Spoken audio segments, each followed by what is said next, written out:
Hi friends, welcome back to my channel क्वेश्चनोलॉजी।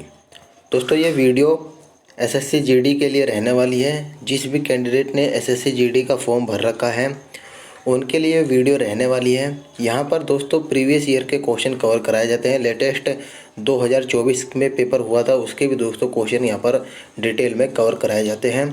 Topic wise दोस्तों यहाँ पर कवर होगा history, economics, geography, polity, science, physics, chemistry, bio, static, GK सभी दोस्तों यहाँ पर स्टेप बाय स्टेप कवर होने वाला है।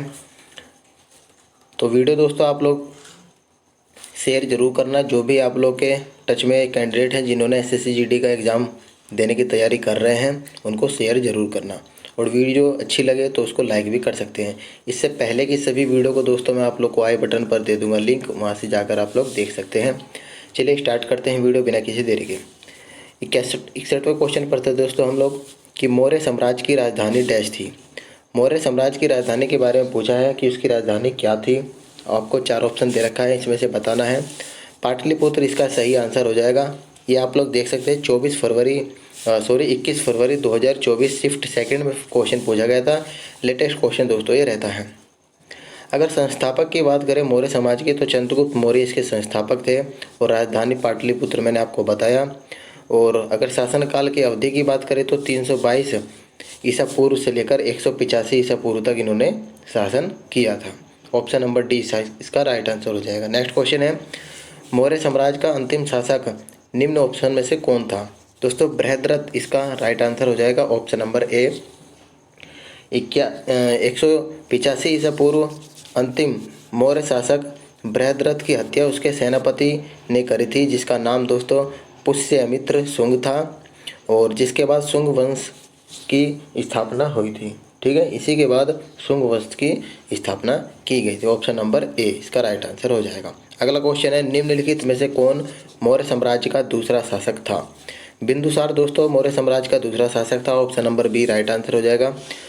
कुछ और शासनकाल की दोस्तों अवधि यहाँ पर देखिए, जैसे कि मौर्य साम्राज्य के शासनकाल की अवधि की बात करें तो 322 से 185 ईसा पूर्व और चंद्रगुप्त मौर्य की बात करें तो 322 से 298 ईसा पूर्व।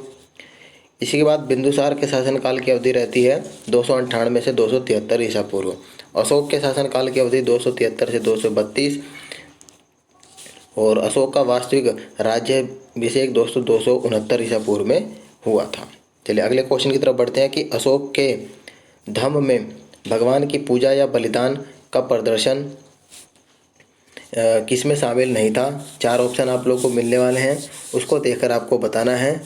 दोस्तों इसका ऑप्शन नंबर ए इसका राइट आंसर हो जाएगा। बलिदान का प्रदर्शन शामिल नहीं था। इसी लैंग्वेज में दोस्तों आप लोगों से क्वेश्चन पूछे जाएंगे। ऑप्शन नंबर ए इसका राइट आंसर हो जाएगा। मौर्य सम्राट अशोक ने अपनी प्रजा के नैतिक उत्थान हेतु जिन नियमों की संहिता प्रस्तुत की उसको अशोक के अभिलेखों में धम्म बोला जाता है और अशोक की धम्म नीति का मूल सिद्धांत स्वनियंत्रण था। ऑप्शन नंबर ए इसका राइट आंसर हो जाएगा। अगला क्वेश्चन है, आप लोग देख सकते हैं सभी के सभी क्वेश्चन दोस्तों लेटेस्ट क्वेश्चन यहाँ पर हो रहे हैं। आपको अपने एग्जाम का लेवल पता चल रहा होगा और अपनी तैयारी का भी लेवल देखने को मिल रहा होगा। चलिए नेक्स्ट क्वेश्चन है निम्नलिखित में से कौन सा मौर्य शासक चंद्रगुप्त मौर्य का पोता था। दोस्तों ये अशोक इसका राइट आंसर हो जाएगा। Option number B Ashoka Bindusara का पुत्र और चंद्रगुप्त मौर्य का पोता था दोस्तों। और अशोक की माता का नाम अगर आपसे पूछा जाए तो शुभ द्रंगा था। ऑप्शन शुभ द्रंगा पर आप लोग टिक करेंगे। Option number B right answer हो जाएगा। अगला क्वेश्चन है डैश साम्राज्य की स्थापना 322 या 21 ईसा पूर्व में महान सम्राट चंद्रगुप्त के द्वारा की गई थी। कौन से साम्राज्य की स्थापना की गई थी। तो मौर्य साम्राज्य की दोस्तों स्थापना की गई थी। नंद वंश की संस्थापक की बात करें तो महापद्म नंद इसके संस्थापक थे और पाल वंश के संस्थापक की बात करें तो गोपाल, मुगल की बात करें तो बाबर राइट आंसर हो जाएगा। 67वां क्वेश्चन है अशोक के अधिकांश शिलालेख डैश भाषा में थे और डैश लिपि में लिखे गए थे। अच्छा क्वेश्चन दोस्तों ये रहता है आप लोग का। ये प्राकृतिक भाषा में दोस्तों उसका शिलालेख थे मैक्सिमम और लिपि की बात करें तो ब्रह्मी लिपि इसका राइट आंसर हो जाएगा। Option number B. सबसे पहले दोस्तों अशोक ने ही भारत में शिलालेख का प्रचलन किया था और अशोक के समस्त अभिलेखों का विषय प्रशासनिक था दोस्तों ये रम्मिनदेई अभिलेख को छोड़कर सारे दोस्तों यहाँ प्रशासनिक था। अशोक के केवल 2 अभिलेख जो कि शाहबाजगढ़ी और मानसेहरा की लिपि दोस्तों खरोष्टी थी, केवल ये 2 ही थे। Option number B. अगला क्वेश्चन, कौन सा मौर्य भारतीय सम्राट अपने शिलालेखों और स्तंभों के लिए फेमस था? दोस्तों अशोक इसका राइट आंसर हो जाएगा। Option number D. शिलालेखों की संख्या की बात करें तो वृहद शिलालेख 14 थे और दीर्घ स्तंभ लेखों की संख्या 7 थी। चलिए अगले क्वेश्चन की तरफ बढ़ते हैं और अगला क्वेश्चन है आप लोग का, मौर्य साम्राज्य के चंद्रगुप्त मौर्य के गुरु कौन थे? दोस्तों कौटिल्य इसका राइट आंसर हो जाएगा और बिल्कुल ऑप्शन नंबर बी। मौर्य साम्राज्य के संस्थापक चंद्रगुप्त मौर्य के गुरु का नाम था कौटिल्य और इनके अलग अन्य नाम की बात करें तो चाणक्य, विष्णुगुप्त भी दोस्तों इन्हीं को कहा जाता था। Option number B. Next question, Maurya साम्राज्य के सम्राट अशोक डैश के अनुयायी थे? किसके अनुयायी थे ये पूछा गया है। ये बौद्ध धर्म के अनुयायी थे। Option number D. कुछ और संबंधित फैक्ट आप लोग देखें कि अशोक के राज्याभिषेक कौन से ईसा वर्ष पूर्व हुआ था? तो ये 269 ईसा पूर्व में हुआ था। अशोक ने अपने राज्याभिषेक में 8वें वर्ष में कलिंग पर दोस्तों अटैक किया था जो कि 261 ईसा पूर्व में।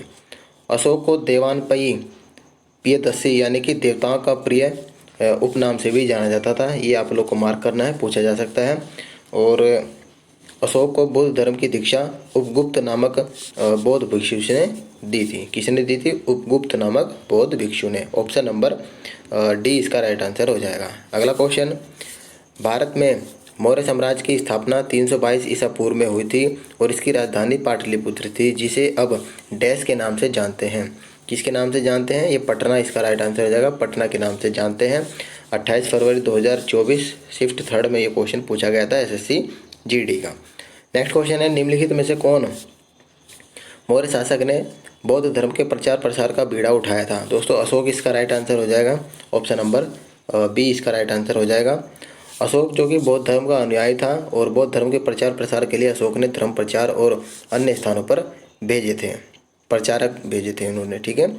और अशोक द्वारा भेजे गए प्रमुख धर्म प्रचारक कौन कौन थे? यहाँ पर देखें धर्म प्रचारक या उनका नाम लिखा गया है और यहाँ पर लोकेशन लिखी गई है। महाधर्म रक्षित महाराष्ट्र लोकेशन, और महेंद्र और संघमित्र श्रीलंका गए थे। महारक्षित यवन देव गए थे देश, सोना और उत्तरा स्वर्णभूमि, और मणझिम हिमालय पर्वत देश की तरफ गए थे। ऑप्शन नंबर डी इसका राइट आंसर हो जाएगा। अगला क्वेश्चन है, अशोक ने अपने शिलालेख में उल्लेख किया कि उसने राजा बनने के डैश बाद कलिंग पर विजय प्राप्त करी थी। तो फ्रेंड्स कितने वर्ष बाद? 8 वर्ष बाद उसने विजय प्राप्त करी थी। Option number D. अशोक के 13वें शिलालेख के कलिंग युद्ध के बारे में विस्तृत जानकारी प्राप्त होती है। अगर पूछा जाए कि कौन से शिलालेख में कलिंग युद्ध की जानकारी मिलती है डिटेल में, तो 13वां शिलालेख आपको मार्क करना होगा। अशोक ने अपने राज्याभिषेक में 8वें वर्ष में लगभग 261 ईसा पूर्व में कलिंग पर आक्रमण करके जो कि विक्ट्री पाई थी, यानी कि विजय प्राप्त करी थी। तो ऑप्शन नंबर डी इसका राइट आंसर हो जाएगा। नेक्स्ट क्वेश्चन है, निम्नलिखित मौर्य सम्राटों में से किसे प्रियदर्शी के नाम से जाना जाता था? अशोक को ही दोस्तों जाना जाता था। Option number D. Devanampiya Priyadarshi के नाम से जाना जाता था। नेक्स्ट क्वेश्चन, निम्नलिखित में से किस राजा के शासन काल में सांची का महान स्तूप बनाया गया था? दोस्तों ये अशोक के शासन काल में ही बनाया गया था। 2023 में क्वेश्चन पूछा गया था एसएससी जीडी में। ये स्तूप रायसेन मध्य प्रदेश में लोकेटेड है, सांची का स्तूप। और इसे दोस्तों 1989 में सांची के स्तूप को यूनेस्को द्वारा विश्व धरोहर स्थल में डिक्लेयर कर दिया गया था। Option number A. मौर्य शासक अशोक की मृत्यु कब हुई थी? 232 ईसा पूर्व में हुई थी। ऑप्शन नंबर डी इसका बिल्कुल करेक्ट आंसर हो जाएगा। अगले क्वेश्चन की तरफ बढ़ते हैं। मौर्य साम्राज्य के किस सम्राट ने युद्ध जीतने के बाद विजय का त्याग कर दिया था? दोस्तों अशोक ही इसका राइट आंसर होने वाला है।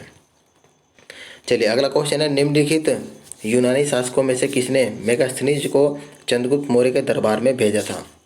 आपके सामने दोस्तों 4 ऑप्शन है, अमिनटास तृतीय, फिलिप द्वितीय, सेल्यूकस निकेटर और अमिनटास द्वितीय। तो दोस्तों सेल्यूकस निकेटर इसका राइट आंसर हो जाएगा।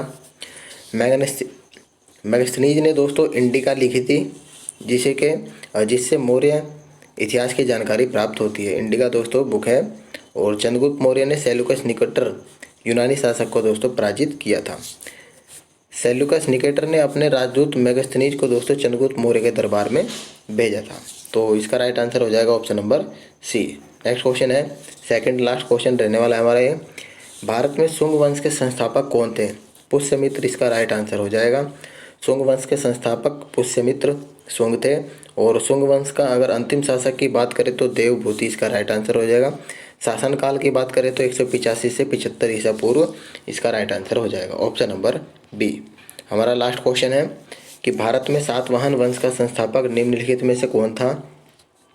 सिमुक इसका राइट आंसर हो जाएगा ऑप्शन नंबर बी। सातवाहन वंश का संस्थापक दोस्तों सिमुक था और इसकी राजधानी पैठान या प्रतिष्ठान थी।